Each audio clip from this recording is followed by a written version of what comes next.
boa noite. Boa noite, pessoal. Vamos entrando, vamos dar sequência aqui na nossa série de lives. E hoje eu vou ter a honra de estar aqui com a professora Priscila Machado. Boa noite a todos. A querida professora Priscila, um grande nome do direito previdenciário, vai estar hoje aqui conosco compartilhando o seu conhecimento e nós vamos falar um pouquinho sobre os valores, né, pagos abaixo aí do salário mínimo, das contribuições pagas com valor abaixo do salário mínimo. Um tema bem interessante que gera bastante polêmica, bastante dúvida, e tenho certeza aí que a gente vai ter uma noite bem agradável aqui, muito proveitosa com a professora Priscila. Ela já está por aqui, deixa eu chamá-la. Eu vou tentar fixar aqui. Vamos chegando, pessoal, compartilhando, dando coraçãozinho aí, encaminha para quem possa interessar, que esse tema realmente é bastante interessante e gera bastante dúvida, né? Tanto nos segurados como nos advogados também. Tema recente, deixa eu chamá-la.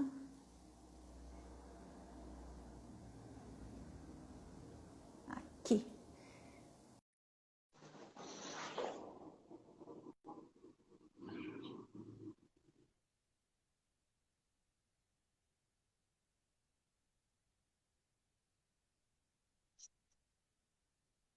Estou aguardando aqui a aceitação dela. Vocês me ouvem bem? Coloquem aqui nos comentários, está tudo certo com o áudio, se vocês me ouvem. Se quiserem participar, comentar, fiquem à vontade para deixar aqui nos comentários a participação de vocês. Boa noite. Tainá, Vanessa, Vitória, Verusca.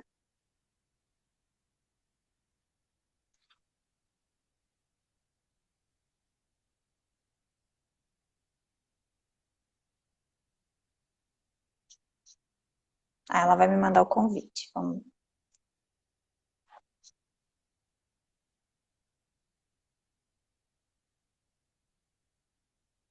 Hello, Verusca. Boa noite, Lígia. Boa noite, pessoal.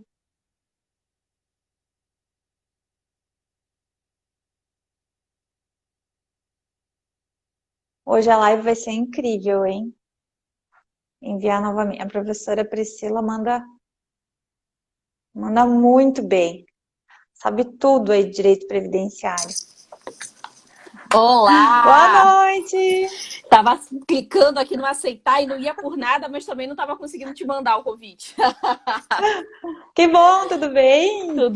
Tudo bem, Ellen. Um prazer estar aqui hoje, né, para falar desse tema tão importante que gera tantas dúvidas, né? Que é a questão da complementação, do agrupamento e do deslocamento de excedente, né? Essas possibilidades que surgiram aí do pós-reforma da Previdência. Queria aproveitar, antes da gente começar aqui a falar, e agradecer a Priscila Simonato pelo convite para estar aqui hoje, né, presidente do nosso Instituto, e agradecer você pelo trabalho que você tem feito junto ao Instituto, com as lives, né, que a gente tem sempre acompanhado aqui. Parabéns aí. Imagina. Eu que agradeço em nome do nosso instituto, né, do nosso time. Agradeço a tua disponibilidade de estar hoje aqui conosco, compartilhando. Estava falando aqui, antes de entrar para o pessoal, que fera, né, um grande nome aí do direito previdenciário, o maior orgulho de ter aqui no nosso time. Eu estava pensando, né, esse tema realmente gera tanta dúvida, e eu estava pensando, quando a gente falava antes, ainda lá na iminência da reforma, o pessoal falava, né, só vai mudar a idade, só vai mudar a idade. A gente tinha a oportunidade, assim, de participar de discussões, de audiências públicas, inclusive aqui pelo IAPN, a gente participou de muitas, assim, e só o que só o que se falava, né, só o que nós ouvíamos era a questão da idade. E hoje a gente vê a profundidade assim dos reflexos que ainda estão Exatamente. por vir, né? Que estão vindo porque é recente, tá? Vai fazer um ano aí, né? A nossa reforma da Previdência, a nossa emenda constitucional que trouxe inúmeras alterações. E hoje olhando assim o tamanho desse barulho, né? O tamanho realmente dessa reforma. Porque, e falar em complementação, agrupamento, eu fico pensando na cabeça do segurado, né? Se para nós Ele não já é, consegue entender. né, já é uma confusão, imagina trazer todas essas regras e essas possibilidades, ainda que existam possibilidades, enfim, a gente vai tratar disso depois, mas o segurado sabe disso, que nada, né? Não sabe da missa à metade, como diria. E, né, o certo seria, né, que bom se nós tivéssemos aí uma cultura de prevenção, de informação mesmo, né, para que a sociedade se atentasse a essas coisas, porque ficou nisso, né? Ficou assim, vamos ter agora uma idade mínima para aposentadoria e só que não, né, Priscila? Exatamente isso, né? A reforma acabou trazendo muito mais do que a gente esperava, né? Tem algumas coisas, né, que a gente pode vir a discutir ali eventuais inconstitucionalidades, pelo menos sobre, né, o meu ponto de vista. Mas a Uhum. verdade é que a maioria das pessoas ela não se atentou para as grandes alterações que vieram, né, com a reforma. Todo mundo se fixou muito nessa discussão inicial com relação à idade, mas deixaram de olhar outros pontos que estavam por trás da reforma. Mas isso, Ellen, eu acho que tem muito a ver também com a falta de conhecimento das pessoas dos requisitos básicos de concessão. Né? Eu sempre falo muito isso, diferença de carência, de tempo de contribuição, né? O que a gente precisa saber para entender como é que funciona a qualidade de segurado. E a gente sabe que quem escreveu a reforma não foi nenhum leigo, né? A pessoa que escreveu, né? As pessoas que escreveram a reforma da Previdência, do jeito que veio tudo amarradinho, isso demonstra que sabiam e sabiam muito de direito previdenciário, né? E sabiam mais, Verdade. inclusive, do que muitas pessoas que deixaram de se atentar aí para essas questões, esses pontos principais que vão causar, de fato, muito problema aí na vida do segurado, né? Essa foi uma das alterações, talvez agora tenha ganhado uma repercussão um pouco maior, né, uma discussão, aí, um tema até polêmico, digamos assim, em razão do decreto, né, que a gente estava acompanhando aí tantas mudanças, tantas movimentações na legislação previdenciária, que a gente, né, não tinha se dado conta de quantas. E desde a reforma da Previdência, né, essas contribuições aí que foram feitas abaixo do mínimo, em tese não estão servindo para nada, né? Então, agora que essa discussão veio à tona, como tu disse, trabalhando aí, a gente vai precisar, né, Priscila, de braço forte técnico para discutir esses assuntos, né, para trabalhar essas questões. Porque quando o Exatamente. segurado senta na nossa frente é que a gente vê, né, o tamanho O tamanho do problema, né? E tem é, certas coisas que não tem jeito, né? Assim, o segurado, ele não consegue entender e não vai entender mesmo porque não faz parte da realidade dele, né? Se a advocacia tem dificuldade para entender, quem verdade. dirá o segurado, né? Para a gente começar a entrar aqui, começar a falar um pouquinho do tema, essa questão, né, dessas possibilidades de agrupamento e deslocamento de excedente, isso de fato é uma novidade, né? Isso veio lá com a emenda constitucional 103. Mas a questão da complementação, do não cômputo dos períodos recolhidos abaixo do mínimo, a gente já tinha isso para o segurado facultativo e para o contribuinte individual, né? Quando a gente pensa assim nos segurados, a gente sempre tem que fazer aquela divisão, né? Segurado facultativo e os segurados obrigatórios. Dentro dos segurados obrigatórios, o único que tinha essa obrigatoriedade de recolher acima do salário de contribuição mínimo era o contribuinte individual. Para as outras categorias, né, segurado empregado, empregado doméstico, trabalhador avulso, né, e aqui cito o segurado especial, apesar de na prática a gente não ter contribuição na maioria dos casos, mas eram figuras que a gente não precisava ter essa limitação, essa necessidade de acompanhar, do advogado parar e analisar se aquela contribuição foi feita no salário de contribuição mínimo, né? Mas passou-se a ter agora essa necessidade, né? Para o empregado doméstico, para o trabalhador avulso. Deixa eu só pontuar uma coisa que não está diretamente relacionada aqui com a nossa discussão, que as pessoas também fazem muita confusão. As pessoas falam assim, agora não pode recolher abaixo do salário mínimo se não vai computar. E não é abaixo do salário mínimo, é abaixo do salário de contribuição mínimo. E a gente tem uma diferença do salário de contribuição mínimo para o salário mínimo. Porque se a gente for lá no artigo 28 da Lei de Custeio, o artigo 20, salvo engano, é 28, ele vai trazer para a gente o quê? Que quando a gente está pensando em salário de contribuição mínimo, e a reforma trata como salário de contribuição mínimo, né? Ela usa esse termo. E se a gente vai lá para esse artigo 28 da Lei de Custeio, ela vai trazer para a gente que o salário de contribuição mínimo pode ser o salário mínimo, mas pode ser também o que é o piso da categoria, quando houver. Né? Então, assim, se aquele piso da categoria está 1.100, quando a gente vai fazer a nossa análise para ver se aquele recolhimento foi abaixo do mínimo ou não, a gente não vai olhar para 1.045, a gente vai olhar para 1.100, porque é isso que a legislação diz, né? Então, a gente precisa ter aí esse olhar diferenciado, né, para esse ponto. Mas aí, então, Ellen, surge, né, essa situação, né, que vem ali, não necessariamente com o decreto 10.410, porque lá na portaria 450, o INSS já previa, né, que toda vez que a gente tivesse recolhimento abaixo do salário de contribuição mínimo, não computaria para tempo de contribuição, não computaria para qualidade de segurado, não computaria para carência e nem serviria para cálculo do salário de benefício. A portaria 450 já trazia isso para a gente, né? Mas o boom aí dessa discussão surge, de fato, com o decreto 10.410 de 2020, né? Foi ele que trouxe aí essa grande discussão para a gente. Eu, particularmente, Eli, não sei sua opinião com relação a isso, mas eu consigo enxergar uma inconstitucionalidade aqui.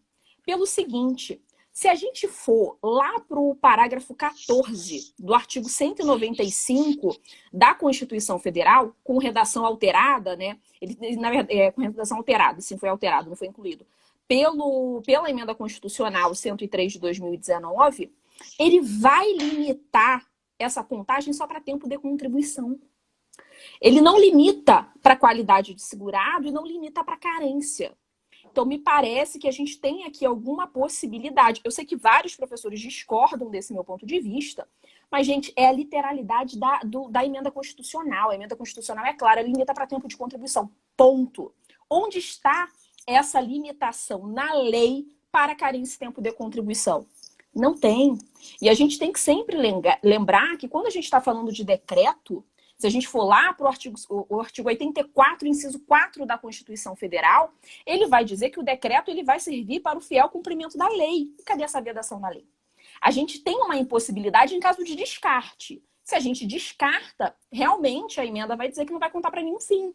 Mas cadê a previsão legal para que a gente não compute para tempo de contribuição, perdão, para que a gente não compute para qualidade de segurado e para carência, né? Eu ainda não consegui visualizar isso. Se alguém até viu em algum lugar, passa, porque às vezes, né, de repente tem ali em algum local essa informação, porque da reforma para cá a gente teve tanta atualização, mas eu particularmente desconheço essa vedação, né? É claro que a gente entra sempre naquela discussão, né? Mas como assim? Mesmo que a gente fale de controle difuso de constitucionalidade, como é que a gente vai ter um controle de constitucionalidade de um decreto, né? Aí a gente começa a entrar lá naquelas discussões constitucionais. Eu estava até conversando há pouco tempo com um colega que é procurador, né? E estava falando exatamente sobre isso. Olha, para mim isso aqui é nítido, é inconstitucional, ponto. Não tem que ter essa previsão. E aí comentei com ele, né? Mas como é que faz um controle de decreto? Aí ele falou, é verdade, né, Priscila? A gente tem esse problema de que, de fato, a gente tinha que ter tido uma lei complementar ali, né? E o controle seria com base nessa lei. E aí, dias depois, ele me mandou uma mensagem e falou, Priscila, achei várias decisões do STF pontuando que a gente pode ter, sim, esse controle de constitucionalidade de decreto. Porque a gente tem que ver o espírito da norma. Essa norma, né, esse decreto 10.410, ele veio, não deveria, mas veio regulamentando uma emenda constitucional, né? Então, assim, ele no espírito é uma lei. Apesar de ser, de fato, um decreto, né? É uma coisa absurda, assim. É uma coisa de louco que a gente só vê nesse país, né? Mas, enfim. E aí ele trouxe, né, pontuou isso para mim, ele até ficou de mandar, ainda não mandou essas decisões, mas nesse sentido, né, de que é possível sim, porque a gente tem que olhar o espírito da norma, né, se a gente tem de fato uma inconstitucionalidade, não importa que venha de decreto, a gente pode, né, discutir essa possibilidade de controle difuso. Mas enfim, fato é que está lá, né, fato é que está lá, e até a gente começar a discutir aí essa inconstitucionalidade, ao menos no meu ponto de vista, a gente tem que buscar uma forma de resolver a vida do segurado já de imediato, né? Porque a advocacia não vive de tese, né? A gente vive do que coloca dinheiro ali para a gente rápido na mesa, principalmente quando a gente pensa na jovem advocacia, né? Os escritórios que são maiores, mais desenvolvidos, né? Que têm ali já uma carteira estruturada, eles têm uma facilidade maior de discutir tese, né? De ficar lá brigando, discutindo tese como essa da inconstitucionalidade. Mas o jovem advogado, ele precisa de dinheiro para ontem. Então ele precisa resolver, né? Que forma que eu vou resolver esse problema? E a emenda trouxe para a gente, então, essa possibilidade de... A emenda não, o decreto. A emenda trouxe, né? E depois o decreto regulamentou. Essa possibilidade de resolver esse problema desses recolhimentos, que são abaixo do mínimo, né? E aí surge, então, essa possibilidade de complementação para o empregado doméstico e trabalhador avulso, que não havia antes, né? Essa possibilidade já havia para o contribuinte individual e para o facultativo. E também surge a possibilidade, né, do agrupamento e do deslocamento dos excedentes, né? Isso lá no artigo 19E do decreto. Pode falar, Ellen. Não, eu tava te ouvindo aqui, tava pensando, né, que em razão, principalmente essa situação do segurado empregado, né, do segurado que antes não tinha essa necessidade de complementação. Então, agora como que vai ficar? E se essa interpretação se der, como tu disse, excluindo a possibilidade, inclusive, da permanência da qualidade de segurado do segurado empregado? Olha que... A gente entra numa situação esdrúxula, né? Você tem um segurado que é um segurado obrigatório, que tem contribuição, um segurado empregado que não tem qualidade de segurado. Então, é segurado ou não é segurado? Até para fazer um artigo aqui. O cara é segurado verdade. Ou não é segurado, afinal de contas? Né? É uma situação extremamente complicada. E ainda a gente teria que trabalhar na linha do tempo, olha só, né? Trabalhar na linha do tempo para ver, antes reforma não vai precisar, depois vai precisar, né? Então trabalhar, olha a importância, até inclusive aqui, falando aqui da jovem advocacia, mas também serve para quem já está há um tempo na advocacia previdenciária, logicamente que nós teremos aí nichos de trabalho, né? E o planejamento previdenciário sempre vem à tona, né, Priscila? Vai ser o boom do momento. Lá no escritório já é o que está dominando nossos negócios, né? Porque o planejamento, além de ser uma forma da gente ganhar dinheiro de forma mais rápida, mais célere, né? Ele traz para o segurado essa visão dessas possibilidades, da complementação, da utilização do excedente, do agrupamento, né? Da projeção do valor de remuneração. Então, de fato, cada vez o planejamento ele vai se tornando, né, o negócio do momento dentro do direito previdenciário, né? Eu tenho uma cliente aqui, compartilhar com vocês, que ela era empregada doméstica, e ela trabalha por horas. Então, ela trabalha meio turno e ela ganha meio salário mínimo. E aí? E aí? Mas e como que tu vai... E ainda, né, explicar para essa pessoa que, assim, tem pouca instrução, né, que desconhece legislação, ela nem sabe qual o significado, talvez, de falar complementação, vai ter que complementar, ou, né, essas coisas não são palpáveis, né, para ela. Então, até o ano passado, ela vinha com esses recolhimentos abaixo do salário mínimo, e tudo certo. E agora ela está às vésperas de atingir o tempo para aposentadoria por idade. E aí, como que a gente vai falar para ela, olha, vai ser necessário complementar dentro do ano, que tem todos ainda, né, todos esses detalhes dentro desse ano, e enfim. E além do que, aqui tu tocou num ponto que eu acho bem importante a gente sempre falar, falando da questão constitucional, eu acho importantíssimo que a gente fique realmente atento, porque tem relação principalmente com a capacidade contributiva das pessoas, né? Com certeza. Porque ela recebe aí R$500 por mês, ela vai fazer essa complementação de que forma? Ainda que ela soubesse, né, emitir a DARF, entrar no site da Receita, enfim, vamos supor que ela soubesse fazer tudo isso. Como que ela tem realmente capacidade contributiva para fazer isso? né? Dentro do nosso sistema previdenciário, isso é exigível, é cabível aí, e ainda assim, né, de uma hora para outra, porque ela vinha ali às vésperas de alcançar o direito, né? Ainda que seja uma expectativa de direito, mas isso, além do que isso não é divulgado.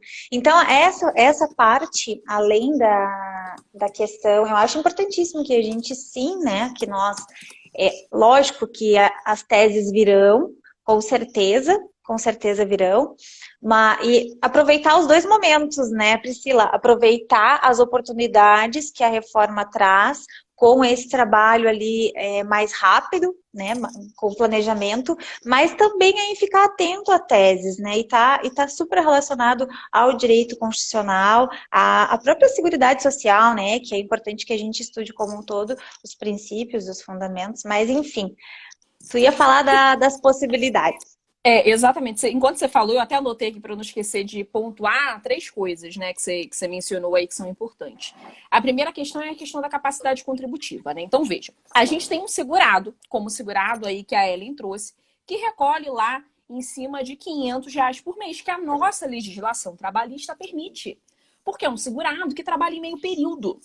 Não é isso? Então, ele pode recolher abaixo. Aí ela tá lá com o recolhimento dela de R$ 500. Como é que você chega para uma segurada dessa, que tem uma remuneração de R$ 500 e fala assim, minha querida, olha só, você vai ter que pagar a diferença, porque você deveria estar recolhendo sobre R$ 1.045. Então, você vai precisar pagar sobre esses 545 uma determinada alíquota. E essa alíquota, o decreto 10.410 trouxe para a gente. É a alíquota de 7,5%. Você vai ter que pagar 7,5% sobre essa diferença de R$ 545. Ah, e detalhe, além de você pagar isso, o decreto ainda vai te dizer o seguinte, esse recolhimento para fins de complementação, a gente já vai ver as outras possibilidades, mas para fins de complementação, você só consegue recolher sem juros se você fizer esse recolhimento até o dia 15 do mês seguinte. Então, vejam, o decreto, ele data de 30/6/2020. E está tentando regulamentar uma previsão da reforma de novembro de 2020. Então, saiu o decreto. Se o segurado lá fosse super antenado, saiu o decreto e pensasse, opa, agora eu preciso contribuir. Ele já vai contribuir com 7 meses em atraso. 7 não, 8 meses em atraso, porque a competência de novembro entra aí também. Ele vai contribuir já com 8 meses de atraso, pagando juros. Né? Então, aqui a gente já tem uma situação que é a pessoa que não tem condições de se manter, ser obrigada a fazer esse recolhimento, né, complementar, como sendo uma das possibilidades. E aí a gente entra nessa discussão, por óbvio, da capacidade contributiva, e a gente precisa parar para também lembrar do discurso da reforma, né, Ellen? Porque o discurso da reforma era, vamos combater privilégios, não é isso? E aí eu sempre dou o mesmo exemplo quando alguém vem com essa questão da capacidade contributiva, como você veio, que é perfeito, que é o seguinte, se a gente pega um empresário, né, um diretor de empresa, que ganha R$60 mil por mês. E esse diretor de empresa trabalhou um dia dentro daquele mês, aquele um dia dele de trabalho vale R$2.000. Ele vai ter trabalhado um dia no mês agora de novembro e ele vai ter o cômputo do mês integral para fins de carência, tempo de contribuição, qualidade desse segurado. E agora, o tempo de contribuição ele ainda vai ter direito a uma contagem que, sob o meu ponto de vista, é ficto, né? Porque ele vai contar os 30 dias tendo trabalhado um só.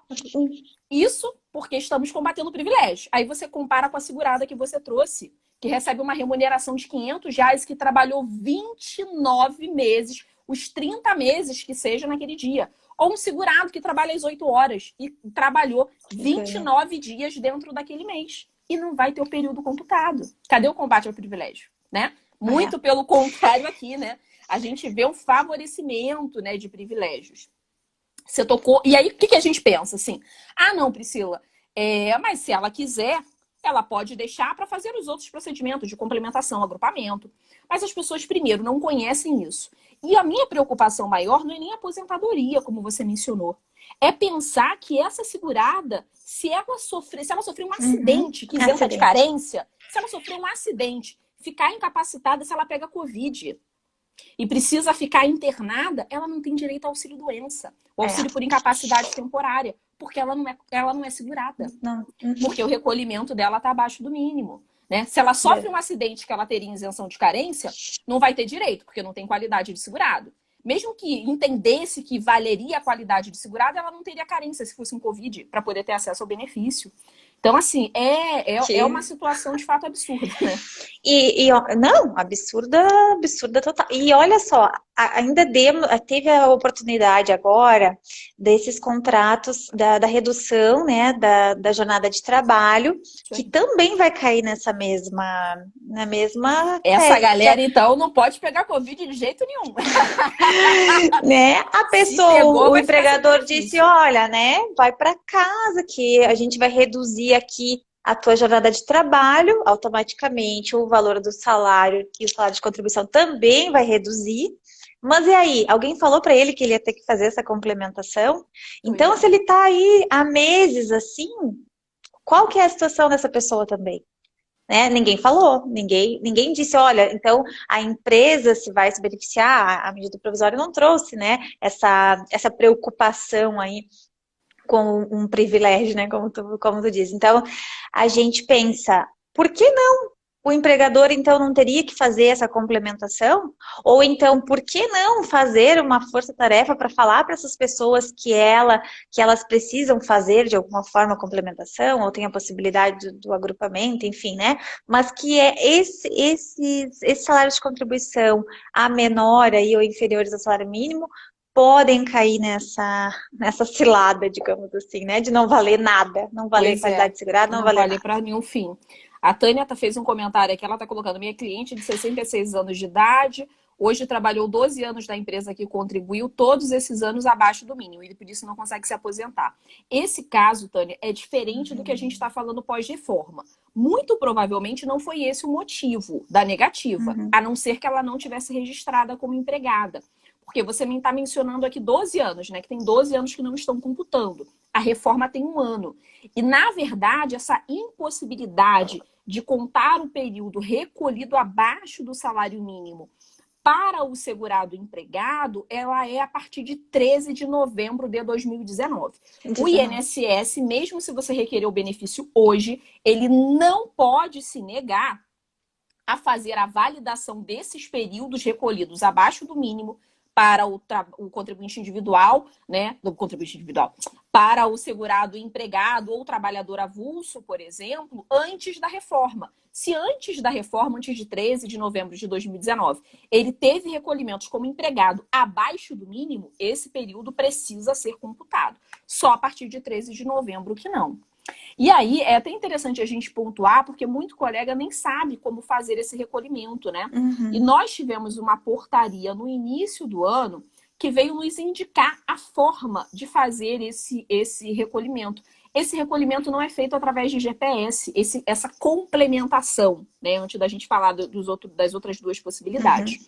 Essa complementação, segundo a portaria 230 do INSS, ela vai ser feita através de um site criado especificamente para isso, lá da Receita Federal. E aí a portaria 230, ela vai explicar para a gente qual vai ser o procedimento para esse site. Apesar dessa portaria ser de março, o INSS só liberou, melhor, o INSS não, a Receita Federal só liberou esse site para funcionar em setembro desse ano. Então, hoje, já é possível o segurado entrar todo mês nesse site lá da Receita Federal e fazer a complementação dos seus recolhimentos. Aí o código é 1872, como está expresso lá na portaria 230, né? Mas o próprio site, Otânia, ele só permite fazer essa validação a partir da competência de novembro, né? Que é quando veio a reforma. Aí a Tânia mencionou assim, mas não estava registrada. Aí é outra história. Porque mesmo ela não estando registrada, o INSS precisa considerar administrativamente, enunciado 2 do Conselho de Recursos. Até no próprio administrativo, se você provar que ela era uma segurada empregada, esse período tem que computar, né? A gente pode até colocar aqui, qual que é o código que tu disse, Priscila, para o pessoal? 1872. Está lá na portaria 230. A portaria 230, ela vai indicar lá os procedimentos, inclusive vai dar o endereçozinho do site.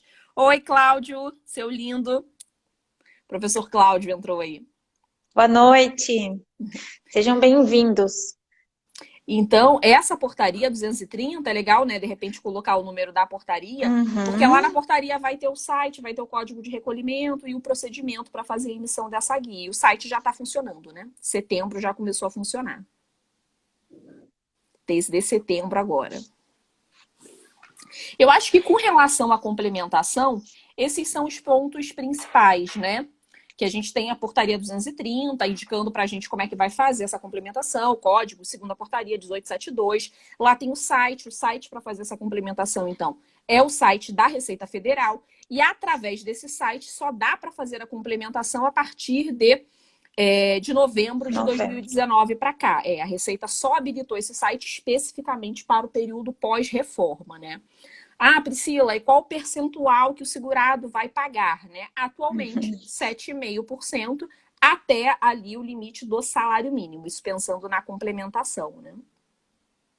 Priscila, uma coisa que eu vejo confusão, e eu acho que tu fala muito bem sobre isso, que tem relação com o recolhimento menor e o plano simplificado, né? Que tem uma diferença que as pessoas confundem bastante. Confundem muito com relação a isso. É que é o seguinte, a gente tem aqui duas situações, né? Uma coisa é o recolhimento, o Cláudia colocou aqui, acho que o nome do sistema. Eu não tenho certeza do nome, né? Mas ele colocou aqui que é Siscal Web. Mas tem lá na portaria o linkzinho do site. A gente tem uma diferença que precisa estar muito clara na nossa cabeça, que é plano simplificado versus recolhimento abaixo do salário mínimo. Essas coisas não podem se confundir. Uma coisa é o recolhimento abaixo do salário mínimo e outra coisa é o recolhimento em plano simplificado. Quando a gente está pensando em plano simplificado, né? A gente está pensando em recolhimentos que a gente tem uma alíquota diferenciada. A gente vai ter uma alíquota ou de 5% ou de 11%, a depender do caso.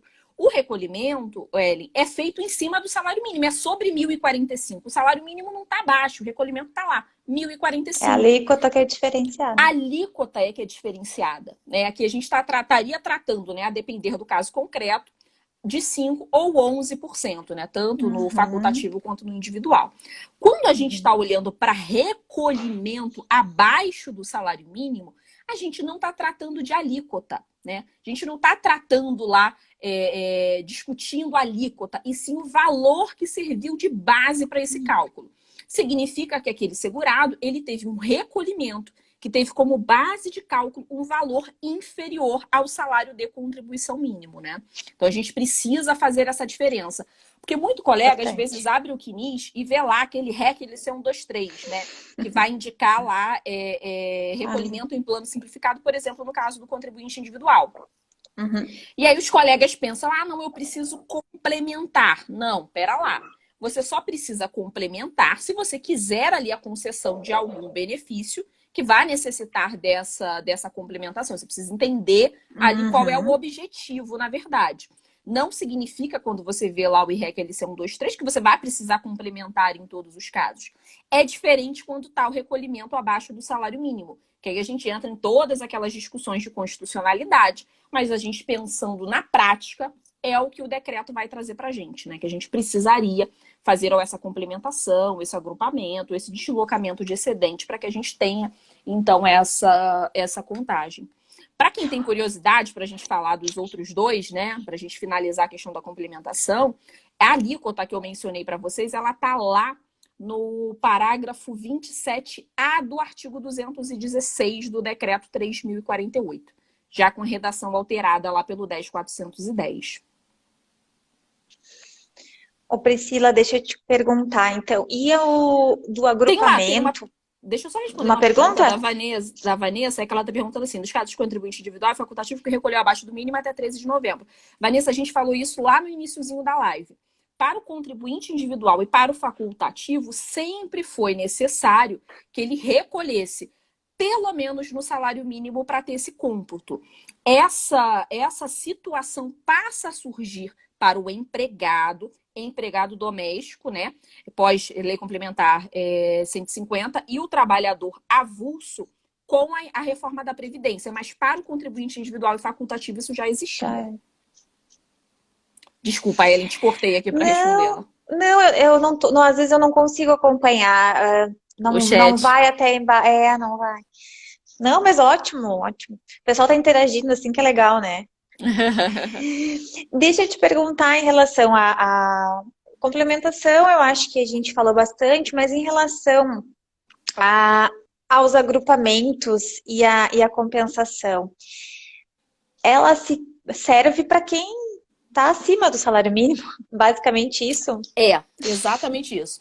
A gente, né, discutiu essa questão da complementação, do absurdo de você ter um segurado que recebe, como no exemplo que você deu da pessoa que você conhece, recebe ali, deve estar recebendo na faixa de 500 e poucos, 600 e poucos, 700 e poucos reais e precisa complementar, né? Esse é o primeiro absurdo. Mas aí o legislador falou o seguinte: para que essa advocacia não reclame tanto, vamos trazer aqui outras possibilidades para resolver esse problema. Uma dessas possibilidades é a questão da utilização do excedente. Então, veja, eu tenho ali um determinado mês. Vamos pensar o salário de contribuição mínimo como R$ 1.000, só para facilitar o nosso cálculo, tá? Mas vamos imaginar o seguinte: o segurado, no mês de janeiro, ele recolheu R$ 500. No mês de fevereiro, ele recolheu R$ 1.500. No mês de março, recolheu 1.000. No mês de abril, recolheu 1.000.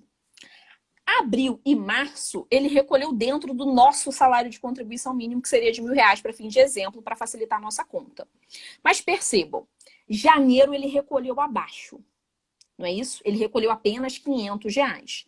Mas fevereiro, ele recolheu sobre 1.500. Vamos pensar naquela pessoa que trabalha ali, às vezes, por regime de hora, né? Então, ela fez ali mais horas em fevereiro, trabalhou carnaval e conseguiu aferir ali uma remuneração superior naquele mês de fevereiro.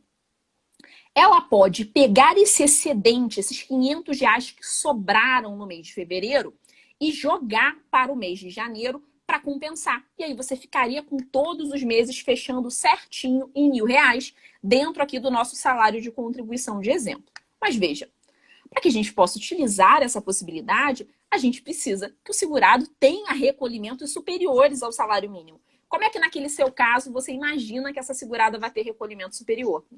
Né, Ellen? É, Não vai não tem ter. como. Não vai ter. Não vai ter, assim, são muito raros, né? Geralmente a pessoa que recolhe, que trabalha ali, às vezes em regime de hora, recolhe abaixo do salário mínimo, no muito, as maiores contribuições vão ser ali dentro, né, do Tudo. limite do salário de contribuição mínimo, né? Verdade. Dificilmente ela vai conseguir passar, né, ultrapassar esse valor. Mas o parágrafo 27A, todos esses pontos que a gente está tratando aqui, está tudo lá no 27A. O 27A, ele é um parágrafo que está lá no artigo 216, que ele é bem explicadinho, né? Se a gente para ler, assim, a leitura é fluida, dá para a gente entender bem. Ele que vai tratar lá no inciso 2º dessas possibilidades de utilização do excedente. E aí ele vai mencionar, né, como se fosse uma grande bondade, que o segurado ele pode inclusive usar, ele está lá na linha B, a possibilidade de fazer essa junção de categorias distintas. Então ele está lá com categorias distintas, ainda assim ele pode fazer esse procedimento, né? Só que essa utilização do excedente é sempre limitado ao valor do salário de contribuição mínimo, né? Então a gente vai fazendo esses ajustes sempre limitado a esse valor. Você passou todos os excedentes e ainda assim ficou abaixo, lembrando que isso só pode ser feito dentro do mesmo ano civil, né? A gente não pode passar esse excedente de um ano para o outro, é dentro do mesmo ano civil. Que eu também acho que a gente tem aqui, eu entendo por que isso, né? Porque a gente teria uma dificuldade de fazer esse cálculo se a gente passa de um ano para outro, porque a gente tem variação de salário mínimo, né?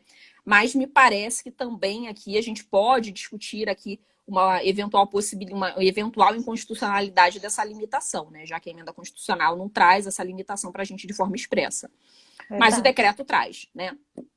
Então tá lá, a gente só pode fazer isso dentro do mesmo ano civil, esse deslocamento de excedente. Mas vamos dizer que a gente já deslocou esses excedentes, Ellen, e a gente ainda assim não conseguiu alcançar o salário de contribuição mínimo.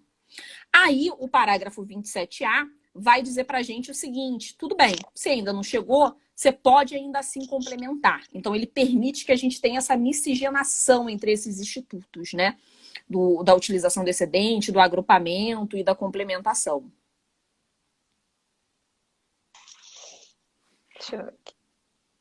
E a gente pode também, importante pontuar isso, fazer a transferência de mais de um mês. Ah, sobrou R$100 no mês, sobrou mais de R$200 no outro. Você pode pegar 100 de um, pode pegar 200 do outro e ir jogando lá para aquele mês, né? Mas é claro que isso traz também... Pode falar. Vai ter que botar na ponta do lápis todo ano, né? Daquele segurado, planejamento aí. E eu vou te dizer, isso significa trabalho pra gente, né? Porque eu não sei se a autarquia, até pela, né, não tô falando aqui de capacidade ou não de servidor, mas tô querendo dizer assim, o alto fluxo de demanda de trabalho, eu não sei se o servidor vai conseguir dar conta de fazer esse tipo de análise, né? Porque você pensa, não sei se você já tentou, eu já fiz uma brincadeirinha dessa aqui no escritório, peguei um cliente, a gente foi aqui brincando para poder ver como é que ia ficar. Fiquei o dia inteiro fazendo isso, né?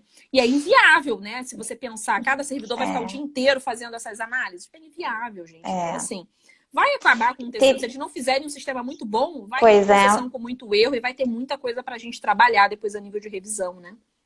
O sistema deveria fazer, né? Mas a gente teve aí uma demora para as regras de transição, que já, né, para o sistema se adequar, a gente teve uma demora longa e ainda assim não faz essa projeção, né? A gente tem dificuldades ainda dentro do próprio sistema do INSS, imagina, tem bastante coisa mesmo para melhorar e com certeza teremos bastante trabalho, né?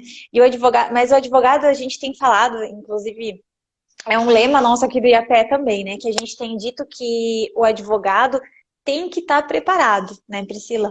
Porque aquele advogado que advogava ali de curioso, né, assim, ele não vai conseguir ficar atento e acompanhar todas essas alterações, todos esses detalhes, né, desses procedimentos. Então, aquele que estava curioso, talvez até já está meio assim, já está deixando para lá, né?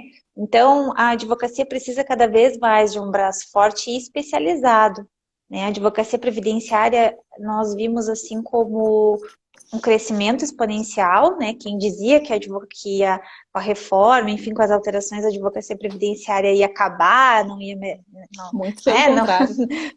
Muito pelo contrário, a gente está vendo que teremos aí muito trabalho pela frente. Nossa, muito trabalho mesmo. Então deixa eu falar aqui para o pessoal, a gente estamos nos encaminhando já para o fim. E ainda falta falar do agrupamento. Ainda falta falar do agrupamento. Para dizer do teu canal do Telegram. Porque, assim, a professora Priscila ela tem um canal no Telegram que ela dá várias dicas. Então, quem atua na área previdenciária ou quem tem interesse em atuar, é na tua bio, tem o link do canal? Tem o link. Tá. É @prof. Priscila Machado. E tem, inclusive, o roteirinho de como faz essa complementação, né? A Malu tá perguntando aqui como formaliza esses ajustes. Lá no meu Telegram tem explicando da complementação, que é um procedimento que o ideal é que a gente faça, né, como a gente mencionou lá no início, até o dia 15 do mês seguinte da prestação de serviço, senão vai pagar juros. Agora, com relação, por exemplo, Malu, essa questão da utilização do excedente. Como é que a gente vai formalizar isso? Primeiro ponto importante. 19e, parágrafo 2º, salvo engano, do decreto 3.048, vai dizer o seguinte: você fez o procedimento de deslocamento de excedente ou de agrupamento, é irreversível. Então, assim, fez, já era. Eu não estou aconselhando os meus segurados a fazerem isso agora, porque a gente não sabe lá na frente como é que vai estar a situação deles. E eu desconheço, se o Cláudio estiver aí, ele até comenta se tem algum projeto piloto lá, porque o Cláudio é servidor, né? O professor Cláudio é servidor. Mas eu desconheço uma forma direta da gente fazer isso atualmente no INSS, né? Assim, de você ter alguma plataforma lá interna que você consiga fazer essa solicitação específica para isso. Você pode fazer dentro do pedido da aposentadoria. E eu aconselho que seja feito dessa forma. Porque se a gente começa a fazer esses procedimentos agora, sem entender como vai estar a vida futura do nosso segurado, a gente pode estar dando um tiro no pé. A gente faz ali, de repente, um deslocamento de excedente, quando a gente poderia complementar. Só que daqui a 10 anos, o nosso segurado está com uma situação financeira estável e ele poderia complementar isso. E isso não reduziria o quê? o valor de salário de Valor. benefício dentro daquele mês, o que não geraria um impacto negativo do salário de contribuição e, consequentemente, um impacto negativo na RMI desse segurado. Então, me parece que a melhor estratégia é fazer a complementação até o dia 15 do mês seguinte, por conta da questão de juros, né? Até porque a complementação só pode ser até um salário mínimo, então, enfim, faça a complementação até o dia 15. Agora, o deslocamento de excedente e agrupamento, ao menos sobre o meu ponto de vista, é mais estratégico deixar para o momento da aposentadoria, né? Até porque a gente não fez, sabe, né? acabou. Como tu falou, fez, acabou. E a gente não sabe como que essa pessoa vai estar naquele momento, no momento futuro. E às vezes uma competência, duas, faz toda a diferença na vida do segurado. Pois é. Principalmente quando a gente estiver falando de agrupamento, que é o que a gente vai mencionar agora, né? A gente falou lá do deslocamento de excedente. Agora vamos imaginar o seguinte: o segurado trabalhou 4 meses. O caso da Ellen, que a Ellen mencionou lá no início da live. Trabalhou 4 meses. Vamos imaginar que, para fins de cálculo, mais uma vez, nosso salário mínimo de contribuição R$1.000. Nesses 4 meses, ela recolheu 500, 500, 500, 500. Trabalhou durante 4 meses, recolheu R$500 em cada um desses meses. O que o agrupamento vai trazer para a gente de possibilidade? Olha, eu posso juntar esses meses. Eu junto janeiro, pego fevereiro e jogo para janeiro, e pego aqui abril e jogo para março, por exemplo. Então, ao invés de 4 meses de contribuição, eu passo a ter 2 meses. Só que esses 4 meses abaixo do mínimo, segundo previsão do decreto, fora a nossa discussão inicial, não vai computar para carência, tempo de contribuição, qualidade de segurado. Se eu agrupo e torno isso 2 meses, esses 2 meses após serem agrupados, eles vão computar para esse fim, porque eles vão ter alcançado o salário mínimo de contribuição. Aí vai computar para carência, tempo de contribuição, qualidade de segurado. E aí começa a seguinte discussão, Ellen, que é o seguinte: isso aqui, que eu acho que é um problema que a gente vai acabar tendo na prática, a gente vai ter que ver como é que isso vai ser solucionado, né? Ainda não tive nenhum caso no escritório, não sei se você já teve no seu. Mas eu entendo que se o cara fica incapaz para o exercício da atividade laborativa e tá nessa situação, que tá lá recolhido 24 meses, né, lá em 2021, desde a reforma, 24 meses recolhendo abaixo do salário mínimo, recolhendo R$500. Ficou incapaz para o exercício da atividade laborativa, foi pedir o benefício para o INSS. O INSS nega, porque esse segurado não tem qualidade de segurado e não tem carência para concessão do benefício por incapacidade, né?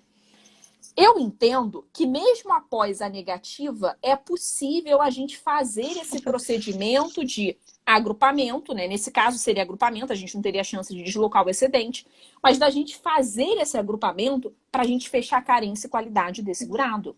Porque não há uma limitação de quando que eu tenho que fazer isso, né? Não trata dessa questão do benefício por incapacidade. Mas a gente precisa saber o seguinte: uma vez feito, não pode mais desfazer. Então, se a gente utiliza essa estratégia para conceder o benefício por incapacidade, vai ficar valendo até o momento da aposentadoria. A vantagem é que é o seguinte: o inciso 3º, lá daquele parágrafo 27A do artigo 216, que vai tratar, então, do agrupamento, ele vai nos dizer o seguinte: se eu agrupo, por exemplo, agrupei em janeiro e fevereiro, agrupei em março e abril. Fiquei aqui fevereiro e março sem ter contribuição, ficou zerado. Mas como eu desloquei esse excedente, o inciso 3º do 27A, ele vai trazer a possibilidade que esse segurado depois faça esse pagamento integral desse mês. Né?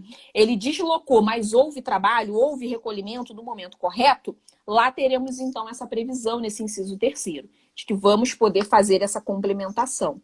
Então, assim, a gente vai precisar pensar na época de fazer, eventualmente, essas concessões do benefício por incapacidade, mas temos aí essa vantagem no seguinte sentido: eu zerei aquela competência, que não vai contar ali para tempo de contribuição, para carência, mas quando ele for se aposentar, se ele tiver condição, né, e for uma competência onde houve recolhimento na época, eu posso, naquele momento, complementar esse valor. Muito interessante, né? Esse jogo aí de competência, joga para cá, joga para cá. Só que nem tu falou, né? Tem que ser bem pensado estrategicamente, né? A Silvana não tá ouvindo.